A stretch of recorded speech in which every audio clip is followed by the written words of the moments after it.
On considère musulman ce que des femmes musulmanes portent. Mais dans ce cas-là, est-ce que leurs Stan Smith sont musulmanes? Ces robes-là, et franchement, c'est assez marquant.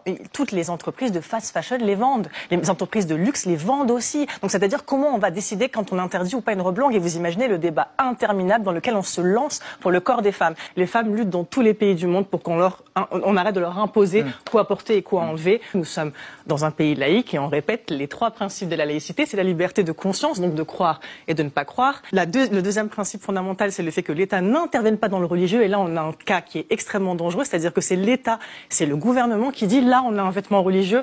Contrairement à tous les avis, même du Conseil français du culte musulman, qui a dit la baya n'est pas un vêtement religieux. Nesrine Slaoui, bonsoir madame. Vous êtes écrivaine et journaliste. Vous avez fait paraître chez Fayard Seul un livre qui aborde la question de l'impact des réseaux sociaux sur le corps des jeunes filles. Et je les vois, ces jeunes filles qui portent des abayas, je les vois faire des TikTok avec des musiques de rap en fond. Je n'ai pas cette vision qu'on essaie de leur accoler, à savoir de jeunes femmes qui seraient menaçantes, soumises, etc. Moi, j'interviens très régulièrement dans des lycées qu'on appelle REP, Réseau d'éducation prioritaire, et on fait des ateliers d'écriture. Elles racontent ce sentiment de rejet très puissant qu'elles ressentent à l'entrée de l'école. Elles ont conscience que l'école est un sanctuaire qui doit être préservé justement de la question religieuse. En tant que féministe de la jeune génération, je trouve ça scandaleux qu'on va se retrouver dans des écoles à mesurer la longueur des jupes à l'entrée.